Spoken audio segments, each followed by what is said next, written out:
राज्यासह सातारा जिल्ह्यात देखील उन्हाची तीव्रता दिवसेंदिवस वाढत चालली असून याचा परिणाम धरणाच्या पाणी पातळीवर देखील होऊ लागला आहे।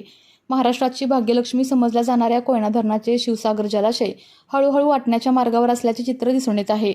सह्याद्रीच्या कुशीत उभ्या असलेल्या कोयना धरणाच्या शिवसागर जलाशयाने यंदा तळ गाठलेला आहे आणि दशकानुदशके पाण्याखाली दडलेला इतिहास पुन्हा एकदा डोळ्यासमोर उभा राहिलेला आहे। शिवसागर जलाशयाच्या बुडीत क्षेत्रात गेलेली गावं, जुनी घरं, प्राचीन मंदिरे, देवांच्या मूर्ती, बामणोलीची जुनी बाजारपेठ आणि दळणवळणाची साधनं आता पुन्हा उघडी पडू लागली आहेत। 105 TMC क्षमता असलेल्या धरणात सध्या फक्त 26 TMC एवढाच पाणीसाठा शिल्लक राहिलेला आहे। जलाशयातील पाणीसाठ्यात मोठी घट झाल्याने या भागातील पर्यटनावर देखील त्याचा परिणाम झालेला आहे।